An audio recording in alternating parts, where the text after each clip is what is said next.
우리에게 주시는 하나님의 말씀은 마태복음 21장 1절부터 11절까지의 말씀입니다.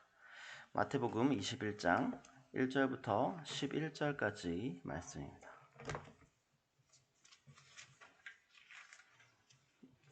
마태복음 21장 1절부터 11절까지의 말씀인데요.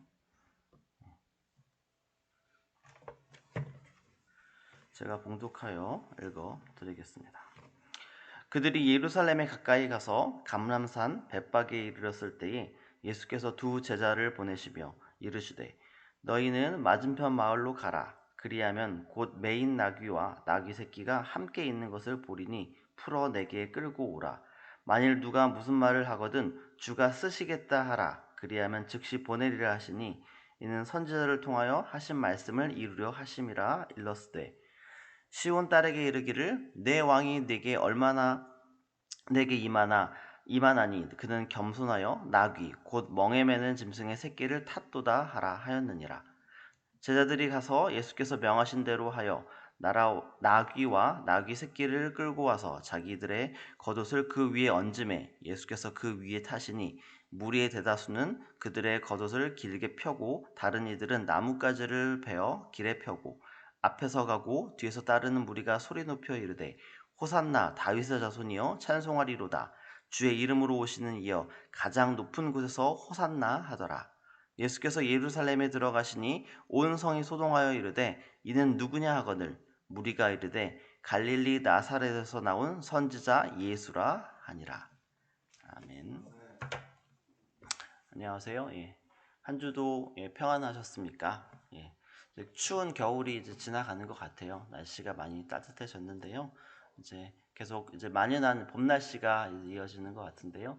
좋은 날씨 가운데에서 하나님께서 우리에게 주신 하루하루를 또 풍성하고 또 기쁨으로 또 살아내시며 특별히 또 오늘, 내일, 또 토요일과 주일 하나님의 은혜 가운데 풍성히 살아가시는 하루 되시기를 소망합니다. 오늘 우리가 읽은 말씀은 마태복음 21장 1절에서 11절까지 말씀입니다. 오늘 말씀은 예수님께서 이 땅에 오신 목적을 궁극적으로 실행하기 위해서 예루살렘으로 입성하시는 장면을 묘사하고 있습니다. 단순히 예수님께서 유월절을 보내기 위해서 예루살렘으로 들어가신 것이 아니라 자신의 목숨을 희생제물로 드리기 위해서 자신의 목숨을 버리기 위해 사실 예루살렘으로 들어가신 죽음의 길을 들어가시는 여정이 바로 오늘 말씀입니다. 그런데 그 죽음의 길은 실패의 길이 아니었습니다. 오히려 그 죽음의 길은 하나님께서 우리에게 열어주신 성공의 길이었고요. 우리를 살리는 길이었습니다. 그런 길을 예수님께서 가셨는데 오늘 그 이야기를 시작하고 있습니다. 오늘 말씀에서 예수님께서는 예루살렘으로 들어가시면서 하나씩 이루려던 일을 이루시기 위해서 준비하는 모습을 보여주십니다.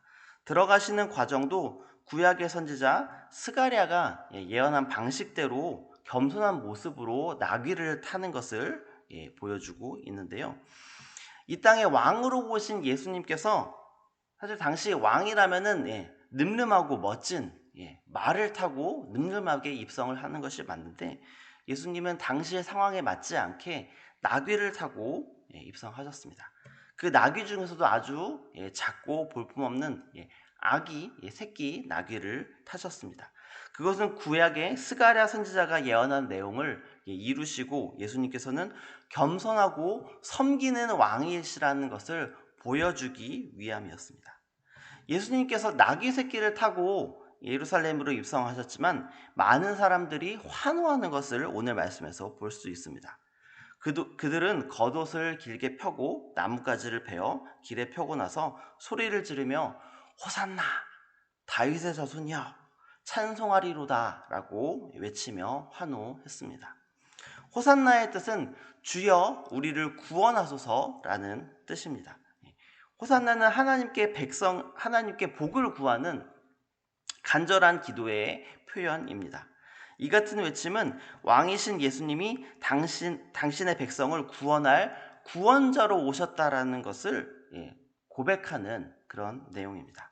그러나 이렇게 예수님을 환영하며 외쳤던 호산나의 이 구원자의 의미가 모든 사람에게 동일한 것은 아니었습니다. 예수님께서 계속해서 가르치셨던 대로 예수님께서 이 땅을 구원할 하나님의 아들로서 오셨다라는 사실들을 고백하며 그런 의미로 외치는 사람들도 있었겠고요. 반면에 예수님을 정치적인 의미로 자신과 자신을 속박하고 있는 로마 제국으로부터 이스라엘 백성을 구원할 정치적 메시아로 인식하는 사람들도 있었습니다. 당시 이스라엘 백성은 로마에 의해서 통치를 당하고 있었습니다.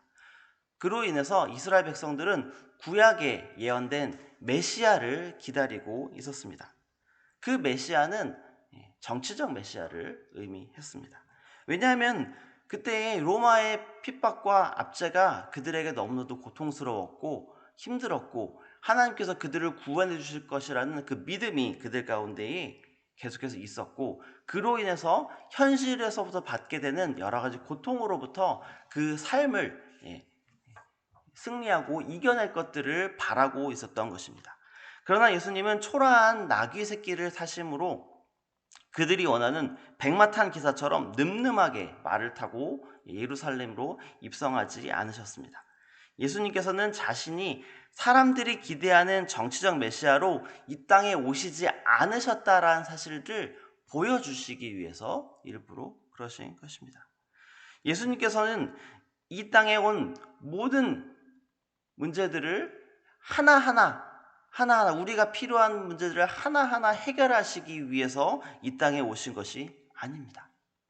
예수님께서 이 땅에 오신 이유는 모든 문제의 뿌리인 죄의 문제를 해결하기 위해 오신 겁니다. 우리가 가지고 있는 모든 문제들 하나하나 그것들이 해결되는 것을 예수님께서 원하신 것이 아니라 우리 마음속에 우리 가슴속에 뿌리 박혀 있는 그 죄의 사슬을 먼저 꺾기 위한 그것이 궁극적으로 예수님께서 이 땅에 오신 목적입니다. 이스라엘 백성에게 로마의 억압으로부터 벗어나는 것은 그들에게 큰 문제였겠지만 예수님께는 그것이 큰 문제가 아니었습니다. 더 궁극적인 죄의 문제를 해결함으로 인해서 이스라엘 백성에게 하나님과의 연합을 다시 이루어내는 것이 더 큰 일이었습니다. 그렇기 때문에 예수님께서 원하신 것은 그들의 문제 하나하나를 해결하는 것에 집착하고 그것에 포커스를 맞추는 것이 아니라 이 땅에 있는 죄의 문제를 해결함으로 인해서 영원히 멸망할 수밖에 없는 그들이 예수님으로 인해서 하나님의 자녀라는 신분이 회복이 되고 그로 인해서 그들을 구원하기 위함이었습니다. 그 일을 시작하기 위해서 예루살렘으로 입성한 것을 오늘 말씀에서 말하고 있습니다. 우리도 예수님 당시에 이스라엘 사람들처럼 지금 당장 해결받고 싶은 일들, 현실적인 여러 문제들, 그것들을 예수님께서 해결해 주시기를 원합니다. 맞습니다. 예수님께서는 이런 하나하나의 문제를 해결해 주시는 분이 맞습니다. 하지만 예수님께서 더 원하시는 것은 무엇이냐면 정치적인 혼란이나 개인적인 질병, 경제적 문제, 때로는 사람과의 관계로 우리가 가지고 있는 이 어려움들의 근원인 죄의 문제를 해결하는 것이 예수님의 목적입니다. 우리의 관심을 뛰어넘어서 모든 문제를 해결하기 위해 죄의 사슬을 끊어버린 예수님께서 우리 또한 우리의 죄까지 해결해 주시며 정말 예수님이 우리의 구원자라는 것들을 우리가 고백하며 살아가는 것을 예수님은 원하십니다. 그것으로 인해서 예수님께서 우리의 구원자로 임하시게 될 것이고요. 우리의 문제 하나하나를 해결받는 것으로 그치는 것이 아니라 우리의 가지고 있는 궁극적인 문제들을 해결하는 그런 일들이 예수 그리스도 안에서 일어날 것이기 때문입니다. 그로 인해서 우리가 가지고 있는 현실적인 문제들이 실제로 이루어질 수도 있고요. 실제로 이루어지지 않지만 그 가운데에 하나님의 뜻을 우리가 발견하게 되고 그 하나님의 뜻에 맞춰 우리의 삶을 하나님의 비전과 하나님이 우리의 삶을 원하시는 방법대로 우리의 삶에 포커스를 맞추게 될 것이기 때문입니다. 그리고 오늘 말씀에서는 호산나를 외치며 그를 구원하실 분으로 받아들인 사람도 있었지만 크게 일어난 소동에 혼란해하며 예수님이 누구냐고 묻는 사람도 있었습니다. 예수님은 단순한 선지자가 아님에도 불구하고 어떤 사람들은 예수님을 단순히 나사렛에서 온 선지자로 인식한 사람들도 있었습니다. 그들은 영적 어두움에 빠져서 예수님의 참된 진가를 발견하지 못한 것입니다. 그러나 예수님을 구주로 영접한 성도들은 예수님은 겸손한 평화의 왕이시자 섬김과 순종의 본을 친히 보이신 다윗의 자손 메시아이며 우리의 모든 죄를 용서하신 하나님의 아들이시라는 것을 믿고 비록 새끼 나귀를 탔지만 그 모습 가운데서도 환호하며 열광하며 메시아이신 예수 그리스도를 환영하는 것을 볼 수 있습니다.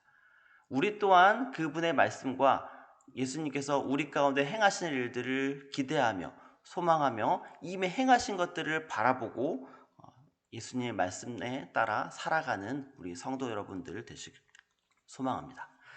말씀을 마치려고 합니다.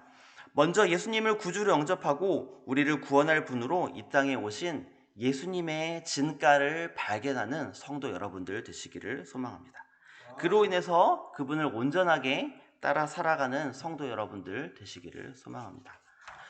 그리고 때로는 우리가 가지고 있는 문제들이 너무 커 보여서 그 문제를 해결해 주시기를 바랄 때가 있습니다. 예수님께서는 우리의 문제 하나하나를 해결해 주시는 분 맞습니다.